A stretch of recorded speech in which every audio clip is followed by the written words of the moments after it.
The lecture hall stretched far across the academy floor and could hold over 2,000 students from many different alien worlds. And Claire Hoffman sat quietly among them, watching the front of the room where Professor Kelvin stood preparing his lesson for the day, and the professor was a Zentari with silver scales covering his body and 4 eyes that could move in different directions. And he spoke through a translator device that turned his clicking sounds into words everyone could understand, and today he was teaching about ancient warriors from different planets, and Claire had been at this academy for 2 years now,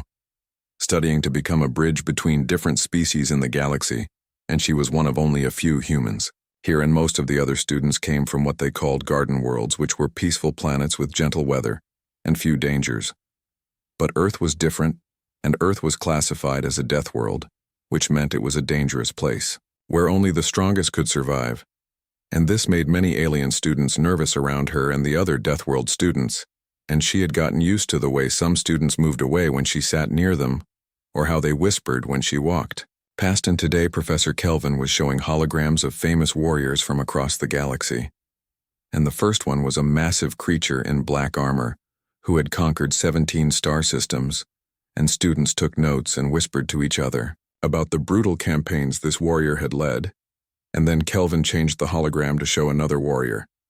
And this one was lean with claws and sharp teeth,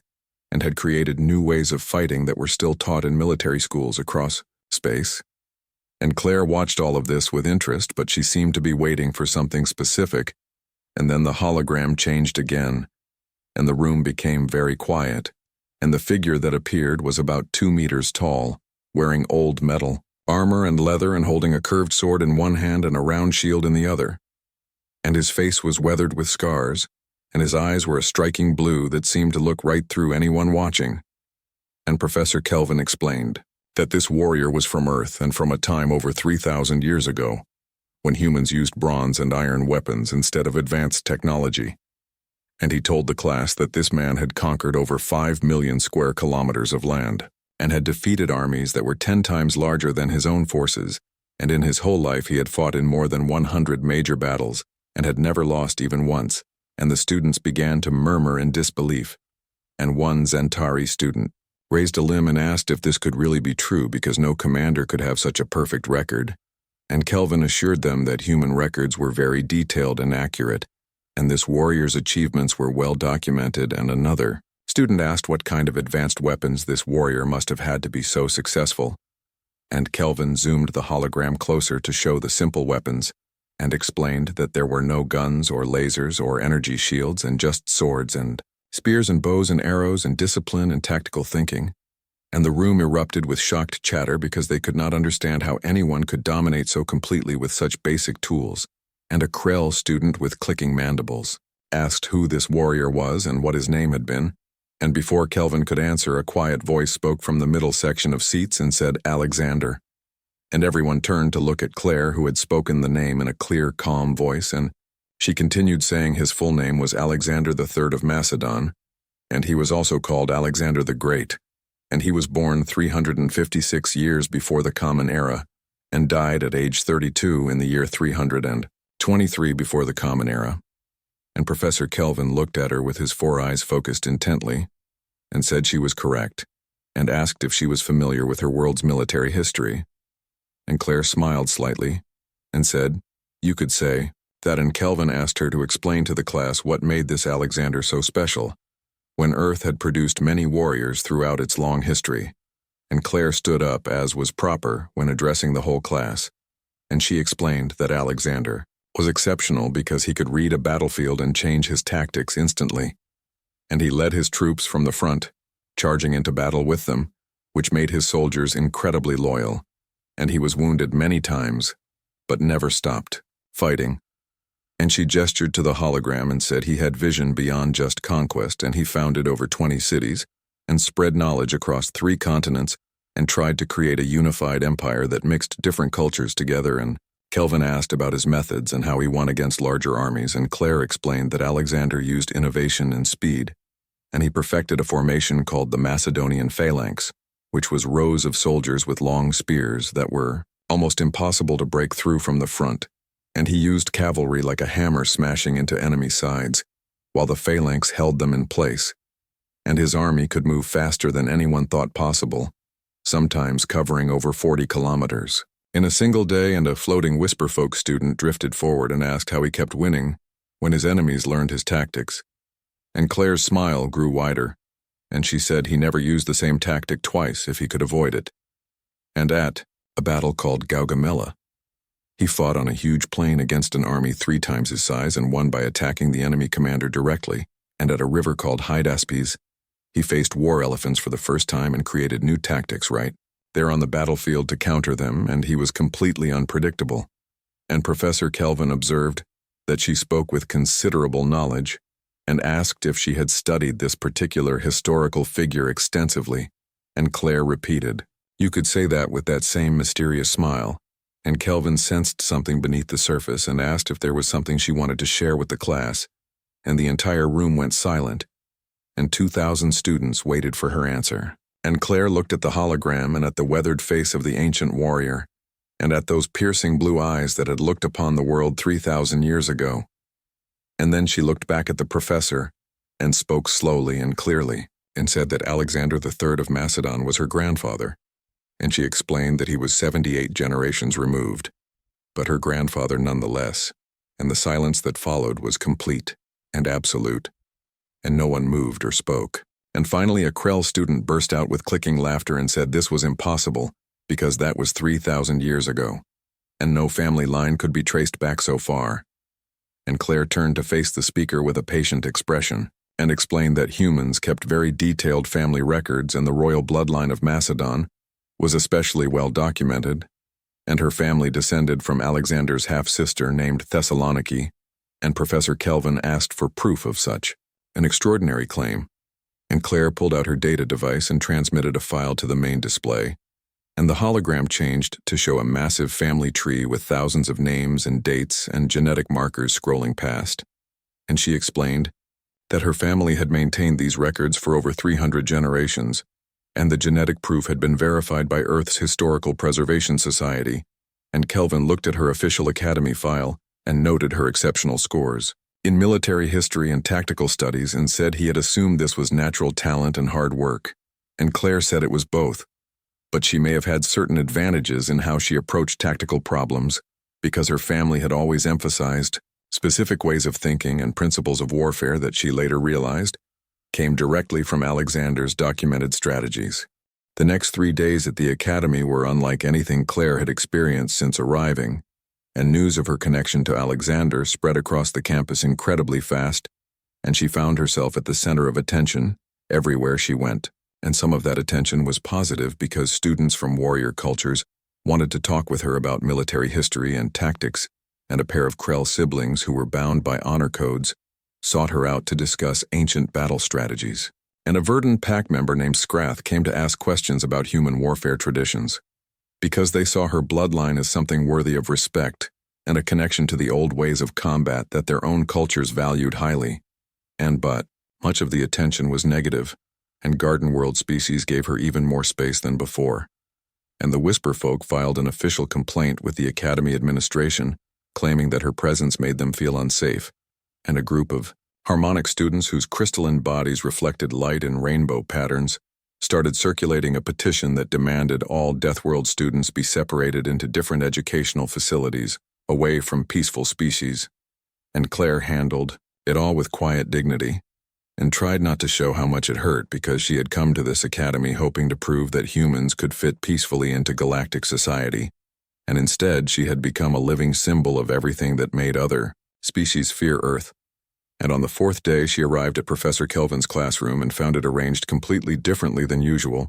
and instead of the normal lecture hall setup, the seats were arranged in a large circle around a central, holographic platform,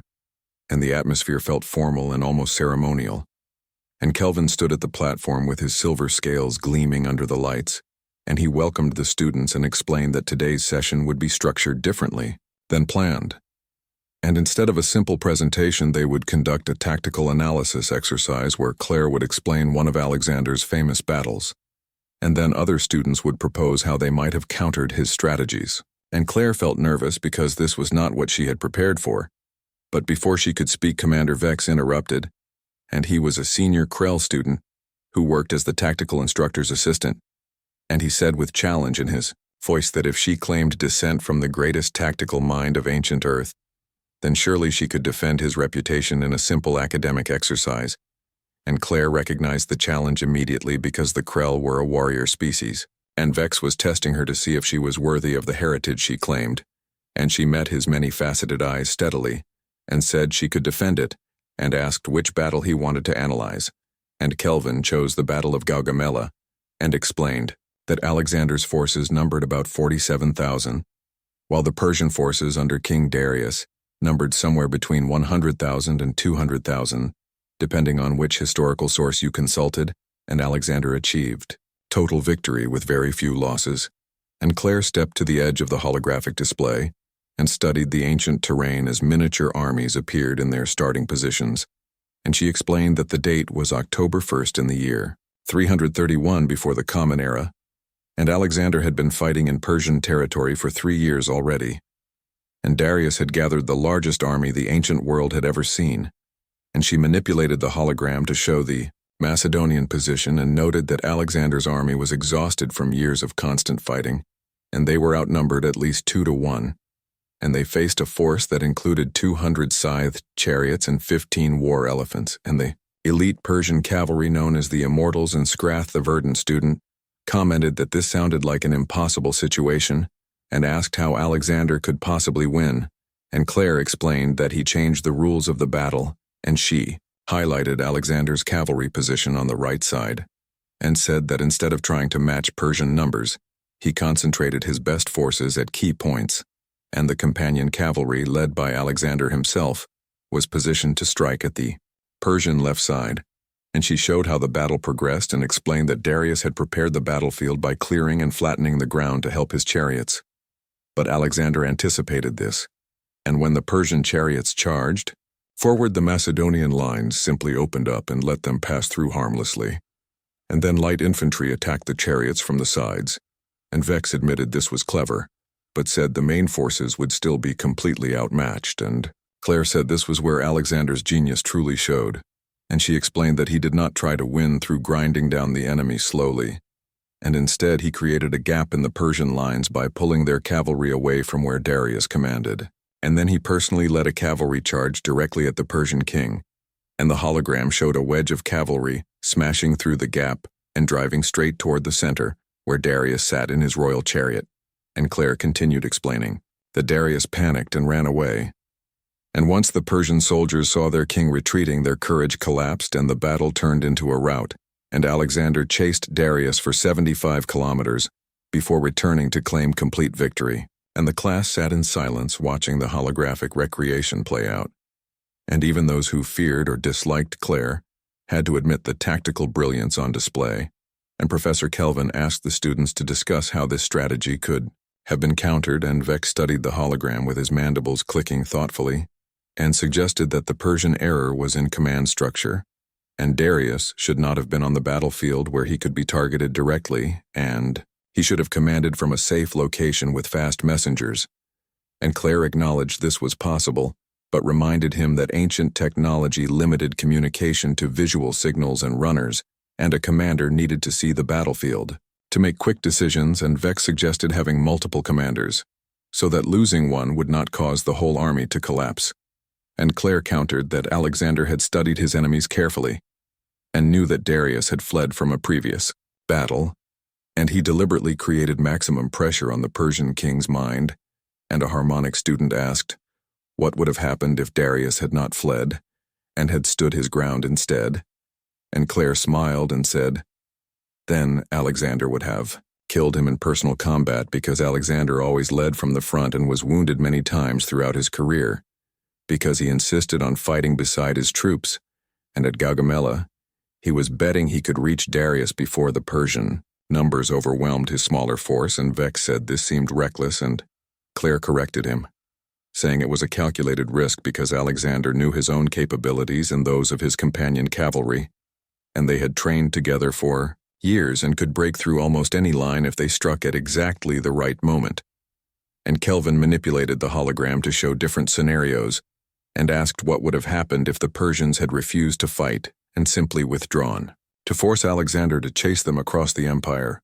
and Claire explained that this was actually what Darius's generals wanted to do,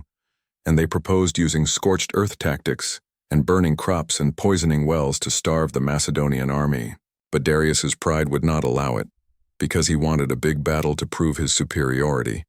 And a young harmonic named Pip said quietly that this meant psychological warfare was as important as the tactical elements. And Claire agreed enthusiastically and said that Alexander understood warfare was not just about numbers and formations, but about morale and supplies, and intelligence and the mental state of both armies. And he excelled in all these areas. And for the next hour, the class debated different aspects of the battle, and students proposed various alternative strategies, and Claire analyzed each one and explained how Alexander's forces might have responded, and it became clear that she had not just memorized historical facts, but had deeply understood the tactical thinking behind them. The combat simulation chamber sat in the lower levels of the academy, and was a massive space filled with holographic generators that could recreate any battlefield anyone could imagine. And Claire had been here before for standard tactical training, but she had never participated in a personal challenge match, and word had spread that Commander Vex had challenged the human student to a simulation duel, and nearly 100 students gathered in the observation gallery above the combat floor to watch, and among them Claire spotted Professor Kelvin and several of her classmates, and even some senior instructors who came specifically to see what would happen, and she stood in one corner of the chamber wearing the standard neural interface headband that would translate her movements into the simulation, and her heart pounded hard. But she kept her breathing steady and calm, and she reminded herself this was not real combat, but just a test of tactical thinking and ability to adapt. And Commander Vex entered from the opposite corner, and his hard-shell body moved with the practiced grace of someone who had real combat experience, and at 45 cycles old, he had fought in actual border skirmishes before coming to the academy. As an instructor's assistant, and Claire by contrast was a 22-year-old student whose closest experience to real fighting was watching old videos and reading historical accounts, and Professor Kelvin's voice came from the observation gallery, explaining the rules, and he said each fighter would command 50 units, and the terrain would be randomly generated, and victory came from eliminating all enemy forces or capturing the opponent's command position, and standard safety protocols were active. And he paused and said that Claire, as the challenged party, could select the era of combat while Vex would select the terrain type, and Claire considered her options carefully, and she could choose modern warfare where technology might help her. Or she could lean into her heritage, and after a moment she made her decision and spoke clearly, saying she chose the classical period with ground forces only and pre-gunpowder weapons. And a murmur ran through the observation gallery because she was choosing Alexander's era and fighting on familiar ground, and it was either brilliant or incredibly arrogant. And Vex's mandibles clicked with amusement, and he said she was bold, and then chose Badlands as the terrain type, which meant broken ground with rocks and gullies and limited lines of sight. And one watching student observed that this terrain would negate cavalry charges and counter the Macedonian advantage, and the holographic generators hummed to life, and suddenly Claire and Vex stood on opposite sides of a rocky landscape, dotted with boulders and ravines and sparse vegetation, and the terrain would indeed make cavalry charges very difficult and favor infantry combat. And in front of Claire appeared 50 holographic soldiers representing the units under her command, and she had a mix of infantry with spears and shields and lighter troops with javelins and a small group of cavalry, and her command tent appeared behind her as the position she needed to defend. And Vex's forces materialized similarly, and Claire saw he had chosen a Krell warrior setup with heavy infantry and thick armor, and ranged units with crossbows, and a few larger units that could serve as shock troops. And Kelvin announced they had 30 seconds before the simulation began, and Claire closed her eyes briefly and thought hard about the situation. And the terrain favored Vex's infantry-heavy force, and her cavalry was nearly useless here, and she was outnumbered in heavy units, and had no technological advantage, and on paper she should lose badly. But Alexander had won battles against far worse odds, and the simulation began, and Vex moved immediately, sending his heavy infantry forward in a tight formation while his ranged units took high positions on rocky outcrops, and it was a solid conservative approach that maximized his advantages. And Claire watched his deployment for exactly 3 seconds, and then smiled because she had already spotted his mistake, and instead of advancing to meet his forces, she ordered her entire army to withdraw and pull back behind a ridgeline that blocked line of sight from his ranged positions, and her cavalry dismounted, and she had them prepare defensive positions behind quickly made barriers, and someone in the observation gallery said in confusion that she was retreating, and Professor Kelvin said thoughtfully that, no, she was not retreating but ceding the ground, and he asked why she would do this. And Vex pressed his advantage and moved his forces forward to occupy the high ground Claire had abandoned, and his ranged units spread out to cover the likely approaches to his command position. And then Claire struck hard and fast, and her light infantry, who had been positioned at the sides during the withdrawal, suddenly emerged from gullies on both flanks of Vex's advancing forces, and they threw javelins into the exposed sides of his heavy infantry, causing chaos and disrupting his formation. And before Vex could respond, Claire's main infantry force charged forward, but not at his heavy infantry, and instead they ran at his ranged positions, and the archers were lightly armored and positioned on high rocks, but exposed, and they had no protection from a direct assault, and Kelvin observed that she was ignoring the main force and attacking support units, and called it risky, and Vex's heavy infantry tried to turn back to defend the ranged positions, but the broken terrain that had seemed helpful now worked against them, and they could not move quickly in their heavy armor across the rocky ground,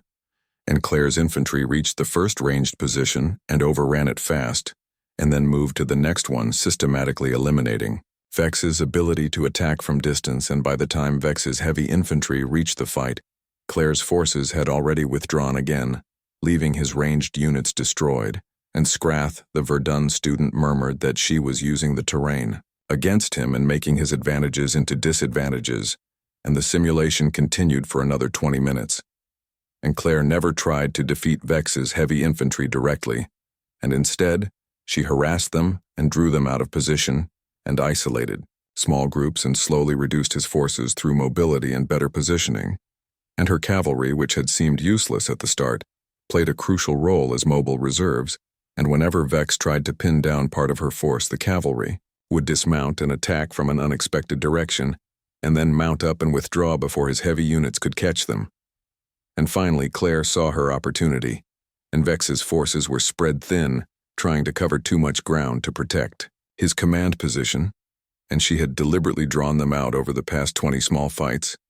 and she concentrated her entire remaining force of 42 units against his 37 at a single point on his defensive line, and it was a classic Macedonian hammer blow, the same tactic Alexander had used at Gaugamela, and Vex recognized the danger and tried to pull his scattered forces back,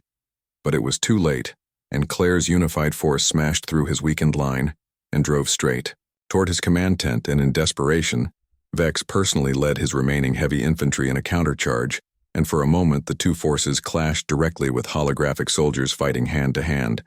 but Claire had kept one unit in reserve, and her cavalry, which had been positioned out of sight behind a ridge, suddenly appeared and charged into the rear of Vex's counterattacking force, and the Krell commander's forces caught between Claire's main force, and her cavalry collapsed completely, and his command tent fell, and the simulation ended, and Kelvin announced victory to Claire, and the observation gallery erupted in loud conversation, and half the students were analyzing the tactics while the other half simply could not believe what they had witnessed, and Claire removed her neural interface headband and breathed hard because the simulation had been exhausting and required constant attention to dozens of moving pieces across a chaotic battlefield. But she had won, and Vex approached her with his mandibles clicking in a way that suggested respect, and said that was exceptional. And she had fought nothing like he expected, and Claire managed a tired smile and said he was expecting her to charge headlong, like Alexander at Gaugamela, but that only works when you have cavalry superiority and open ground, and he chose terrain that negated her cavalry advantage, so she had to adapt. Vex observed that she had used mobility instead of shock tactics, and attacked his support structure rather than trying to break his main force, and forced him to react to her instead of executing his own plan. And Claire explained that Alexander always adapted his tactics to the situation, and at Gaugamela he used a cavalry charge, but at the siege of Tyre he built a bridge to attack an island city, and at the Hydaspes River He used tricks and river crossings to confuse his enemy, and the principle stayed the same. But the execution varied, and several students came down from the observation gallery to congratulate Claire or ask questions about specific tactical choices, and she answered as best she could, while still trying to process what had just happened. And Professor Kelvin approached with his 4 eyes gleaming with interest and said, that was a masterful display, and she had demonstrated not just tactical knowledge, but the ability to think dynamically under pressure, and asked if she had considered pursuing advanced tactical studies, and Claire reminded him that she was focused on xenodiplomacy because she wanted to prevent wars, not fight them, and Kelvin said, the best diplomats understand warfare because they know what they are trying to prevent, and her unique perspective could be valuable in both fields. And before Claire could respond, alarms suddenly blared throughout the academy, and red emergency lights began flashing, and a voice boomed over the intercom telling all students and faculty to report to emergency assembly points immediately, and saying this was not a drill, and repeating that this was not a drill. And the students looked at each other in confusion and concern because the academy had never had a real emergency in its 300-year history, and Professor Kelvin's translator device crackled with priority communications, and his scales went pale as he listened. And when he looked up at the gathered students, his expression was grave and serious, and he announced that a Kraggish raiding fleet had entered the system, and 6 warships were approaching the Academy station, and they were demanding the Academy surrender all Deathworld students as prisoners. And a shocked silence fell over the group, and then chaos erupted as students began shouting questions and expressing fear. And Claire felt ice in her stomach because the Kraggish were a notorious raider species and one of the few civilizations that refused to join the Galactic Council, and they were known for attacking isolated stations and colonies and taking slaves and resources before disappearing into uncharted space, and they specifically wanted Deathworld students, which meant they wanted her. And Commander Vex's voice cut through the panic and said, security protocols required immediate lockdown, and all students should go to emergency shelters, and faculty and trained combat personnel should move to defensive positions. And Kelvin said grimly that the station's defenses were designed to handle accidents and small threats, and they had never faced a coordinated military assault, and their shields and weapons were minimal, and someone suggested evacuation, but Vex said there was no time, because the Kraggish ships would be in firing range within 20 minutes, and they must prepare to defend the station or negotiate. And Claire's mind was racing fast because this was 6 warships against a lightly defended academy, and thousands of students from species that had never known war, and it would be a massacre unless someone could buy them time, and unless someone could think of a strategy or a tactic or a way to turn the situation around. And she looked at the simulation chamber around her, and then at the worried faces of the students, and finally at Commander Vex. And she said quietly that she had an idea, and Vex's eyes focused on her sharply, and told her to speak. And she asked if he had said the station had defensive capabilities, just not enough to fight off 6 warships directly, and he confirmed this was correct, and they had shields and point defense systems and a few light weapons. But against a proper military force, they would last perhaps 15 minutes. And Claire's blue eyes, which were the same eyes that had stared out from Alexander's face 3,000 years ago, hardened with determination. And she said then, they should not fight them directly, and they should make the enemy fight on their terms and change the rules of engagement. And Kelvin asked how they could do this, and Claire smiled. And in that moment, everyone in the room saw the shadow of an ancient conqueror in her expression, and she said the same way her grandfather defeated armies 10 times his size, which was through cunning and misdirection and understanding the enemy's mind better than they understood it themselves. And she turned to Vex and asked how fast he could get her to the command center, because they had a battle to plan, and the command center of the academy was a circular chamber filled with holographic displays showing the station's systems and the surrounding space, and most importantly, the 6 Kraggish warships approaching from the edge of the solar system. And Claire stood beside Vex and Kelvin studying the tactical situation, and around them, senior faculty members and the station's small security force monitored various systems with expressions ranging from grim to terrified. And Claire said crisply to give her an analysis, and she was falling into a command tone that came more naturally than she expected. and a Zentari tactical officer pulled up detailed scans and said there were 6 Kragesh cruisers modified for raiding operations with heavy armor and significant firepower but relatively slow speed and minimal point defense, and they were broadcasting on all frequencies demanding surrender of all Deathworld students, and Kelvin asked why they specifically wanted Deathworld students, and Vex explained that the Kragesh sold slaves to various criminal organizations, and Deathworlders brought premium prices because of their physical capabilities and resistance to harsh conditions, and the Academy had 12 Deathworld students currently enrolled, including Claire. And Claire studied the approaching ships carefully and asked what they were waiting for because they could be firing already. And the tactical officer said they wanted the station intact because stations were valuable, and if they destroyed it, they would lose potential plunder and would have to hunt down escape pods scattered across the system, and it was much easier to force a surrender. And Claire asked what happened if they refused. And the officer said then the Kragesh would systematically destroy their shields and weapons and breach the hull in multiple locations and board the station, and casualties would be catastrophic. And Claire closed her eyes briefly and thought hard, because this was 6 warships against a space station that had never been designed for serious combat, and the Kragesh held every advantage, but so had the Persians at Gaugamela, and she asked what assets they had available, and Vex pulled up a list, showing defensive shields rated for small impacts, not military weapons, and 4-point defense turrets designed to stop debris, and 2 light plasma cannons that were both outdated civilian models, and 12 emergency shuttles that were unarmed, and various research vessels and personal craft in the docking bay that were also unarmed.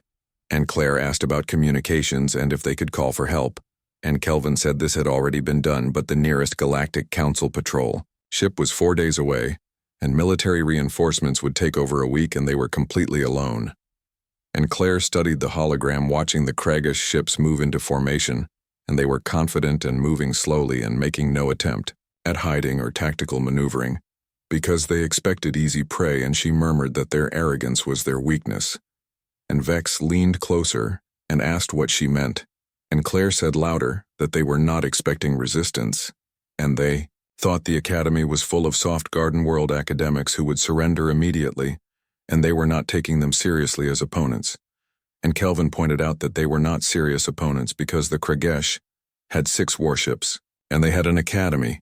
and Claire smiled that same smile she had shown in the simulation and said, Alexander faced armies with 200,000 soldiers, and they were facing 6 ships,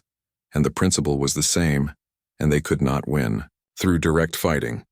So they must change the nature of the fight. Claire pointed at the hologram and said the Kragesh ships were designed for raiding, not fleet combat,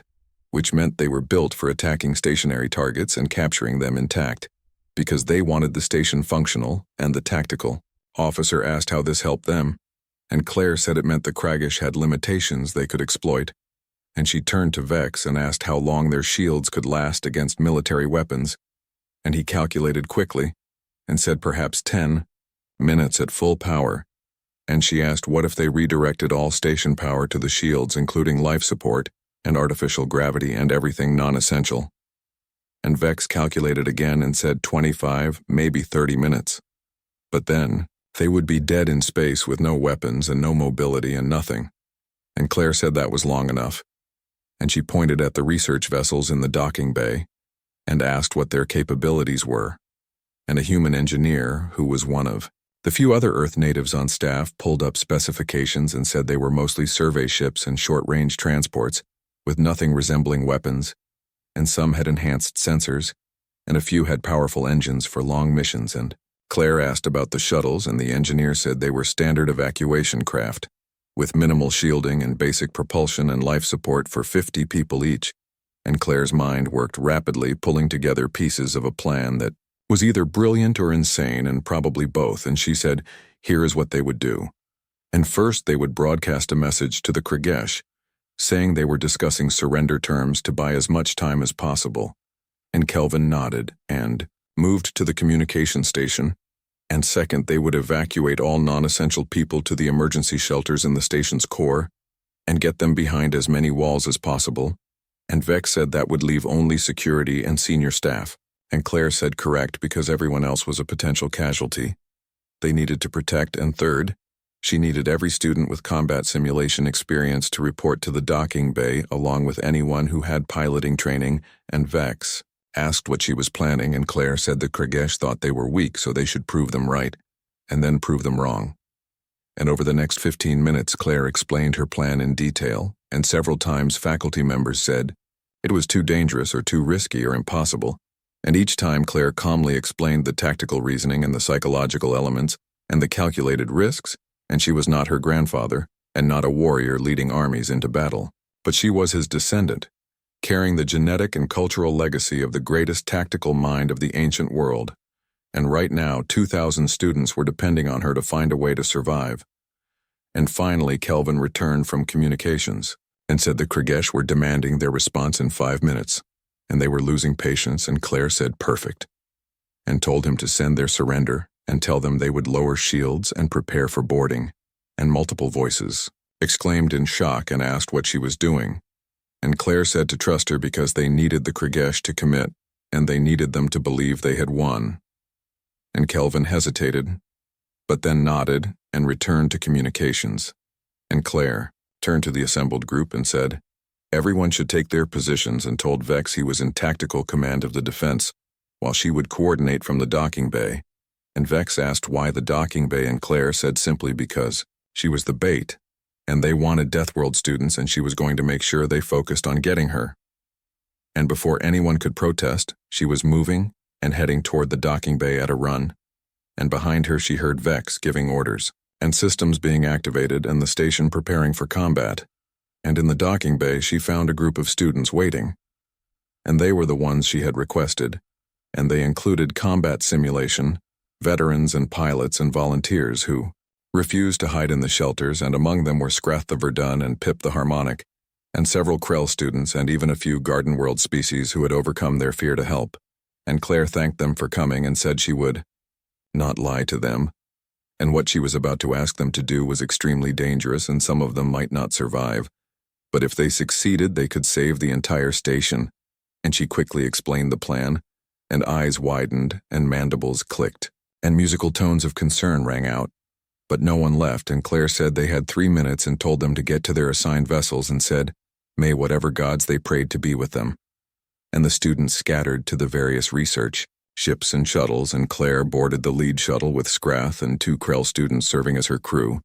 And through the shuttle's window she watched the Kragesh ships approaching, and they were massive up close and covered with weapons and scarred from countless raids, and they moved into boarding formation around the station, confident in their victory. And the announcement came over communications that station shields were dropping and all people should brace for impact. But the Kragesh did not fire because they had accepted the surrender.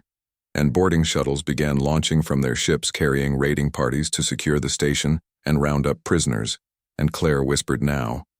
And the docking bay doors exploded, outward blown clear by emergency charges, and before the Kragesh could react, 12 shuttles and 8 research vessels launched at the same time, scattering in all directions, and the Academy's shields, which had supposedly dropped, suddenly came back to full power, and the 4-point defense turrets and 2 plasma cannons opened fire. But not at the Kragesh warships, and instead they targeted the boarding shuttles, and confusion erupted in the Kragesh fleet because they had been expecting surrender, not resistance, and their ships were in boarding formation, which was designed for sending raiders to the station, not for combat maneuvering, and Claire's shuttle accelerated at maximum speed, racing directly toward the nearest Kragesh cruiser, and the other Academy craft spread out with each heading for different targets. And Scrath reported from the sensor station that the Kragesh were locking weapons on them, and Claire said good, because that was exactly what they wanted, and told him to keep transmitting on all frequencies because she wanted them to know there was a human on this shuttle. And the Kragesh responded exactly as she predicted, and instead of shooting to destroy, they tried to target the shuttle's engines, attempting to disable rather than kill because they wanted their prize intact. And Claire piloted the shuttle in evasive moves, weaving between the larger ships and using their own mass as cover. And behind her the other Academy craft were doing the same, creating chaos and confusion in the Kragesh formation, and a report came from the station saying 3 boarding shuttles had been destroyed by point defense, and enemy ships were attempting to change position, but repositioning 6 large ships in close formation while being harassed by 20 smaller craft was not quick. and the Kragesh had prepared for intimidation and overwhelming force, not for fighting nimble opponents, and Claire transmitted the code for Phase 2 and the research. Vessels which had been fleeing toward the inner planet suddenly changed course, and they had been carrying special cargo, which was heavy equipment from the Academy's science department, including gravity generators and magnetic field projectors, and experimental engines, and all of them activated at once, and the space around the Kragish fleet suddenly became a nightmare of sensor problems and gravitational oddities, and the ship's targeting systems went crazy, and communication between vessels became scrambled, and in that confusion Claire's shuttle dove beneath the lead Kragish cruiser, skimming so close to its hull that proximity alarms screamed, and she transmitted telling Pip to act now, and the harmonic student piloting one of the research vessels activated the ship's experimental quantum device, and the machine had been designed to study space phenomena, but when aimed at a ship's hull at close range, it had an interesting effect, and the Kragesh cruiser's shields began to fluctuate wildly, creating feedback in their own systems, and it was not enough to drop the shields completely, but enough to cause problems throughout the ship, and Pip's musical voice sang out that it was working, and their power grid was becoming unstable, and the cruiser began to drift, losing control, and its weapons went dark as emergency systems tried to prevent a total failure, and Vex transmitted from the station saying target acquired and firing, and the Academy's 2 plasma cannons, which were outdated civilian models that could barely scratch military shields, focused their fire on the fluctuating shields of the disabled cruiser, and under normal conditions, they would have been useless. But these were not normal conditions, and the cruiser's unstable shields collapsed under the sustained attack, and the plasma fire struck bare metal, melting through armor and causing explosions as it reached weapon storage and fuel tanks, and the Kragesh cruiser began venting air and debris, and it was not destroyed, but it was crippled and no longer a threat, and Claire said grimly that 1 was down and 5 remained, and the other Kragesh ships were no longer confident, and they began pulling back, trying to regroup and trying to understand what had happened, and how a defenseless academy had crippled one of their cruisers.